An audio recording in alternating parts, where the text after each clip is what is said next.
Welcome back. Our final guests tonight are Sally Diamond and Ed Byerline from Germinal Stage. They're about to open their 45th season, so please welcome Ed Byerline and Sally Diamond. Thank you. Hi. How are you? Very much. Okay. We are doing quite well. Thank you, Avery. Thank you so much for coming down. We're delighted to do it. Yeah. So 45 seasons. And did I say the name of Germinal Stage? Yeah. Perfectly. Perfect. Yes. So 45 seasons for the theater company. That's a momentous, really, occasion. It truly is. I guess. We're pushing 50. I think we're officially pushing 50. Okay. That's what we're aiming for. Yeah. And what is it like to be on the 45th season and to know that you've made it this long? It's really interesting. This summer we were digitizing tapes and videos and CDs, DVDs of all of our shows, and so we got to look back at many seasons and watch ourselves growing older. But we've done some really fun things. Yeah. And a few years ago, we sold the building that we were in Northwest Denver. We started out in lower downtown before it was Lodo, and at 18th and Market, and we were there for 13 years, and they were going to demolish it. And so we found a lovely building in Northwest Denver at 45th and Alcott, and we were there for 26 years. Thank you.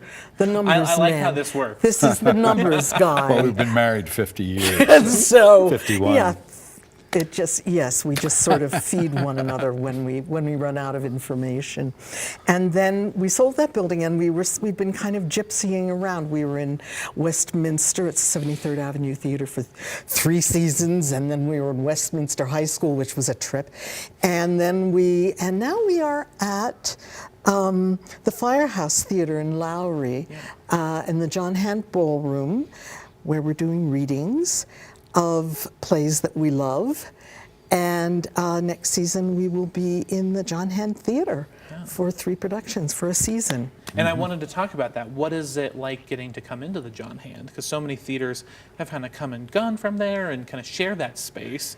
So what is that like to get to be a part of that group? Well, we'll be sharing the space as well, and it's going to be an adjustment since we've had our own space essentially for 44 years. For sure. And so the sharing will be a new experience for us.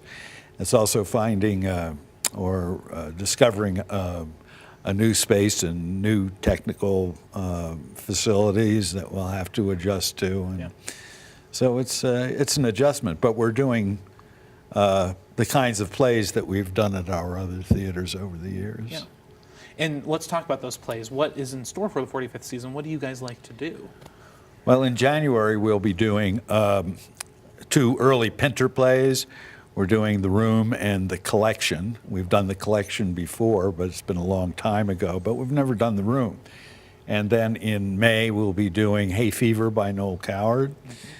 And in October, a play called Too True to Be Good by George Bernard Shaw. Over our history, we've done a lot of Pinter, we've done a lot of Shaw, a lot of Tennessee Williams, Arthur Miller, and so we hope to continue that tradition with those kinds of plays over at the John Hant. Yeah, and those are all such rich plays and rich authors that need to be done, I feel. So what is it like to get to bring this sort of work, more classic work, to audiences today?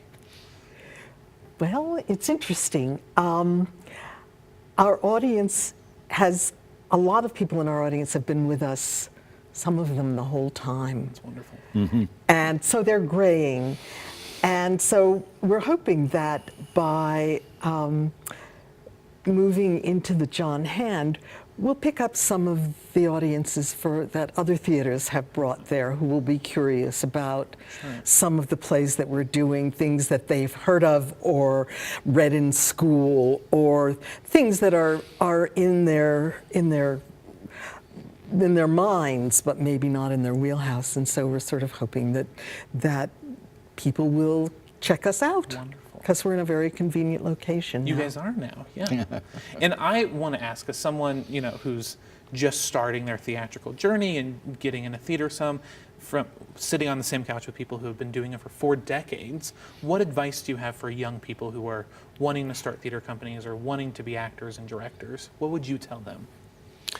Well, I would say to try to stay in your own community and feed your own community rather than to aspire to national or international prominence. But theater is something that you can do in your own community, as long as you don't want to make a lot of money at it. Sometimes you can earn a living, and especially if you're in technical theater. But as an actor, you're pretty much working for car fare. Very true. In Denver. Yeah. But I totally agree. I think there are so many talented people here in Denver and in other communities. And Absolutely. if they keep coming back to their community, we can grow the community. Right. We're running out of time, but I have to ask, going on 45 years, do you have a favorite memory or just a favorite aspect of doing this for so many years? Kind of what's kept you guys doing this for so long? Oh, I think just having the audience there and feeling their interest in what you're doing, or having them, making them laugh, or feeling the connection with the audience. Our theaters have never been very big, and we've never been more than a few feet away from the front row and just several feet away from the back row. And so that's the thing for me is just communicating with live people. And forming a community with a group of actors and technicians and audience, to have a community within a small space. Wonderful, I love it. Well, we are out of time, but I think everyone should come to the John Hand to see the 3 shows you guys are putting on this coming year. I think it'll be great. Well, thank you so much for coming down. Thank Thank you so you. much, Thank you so Avery. much. Nice Thanks to a lot. meet you.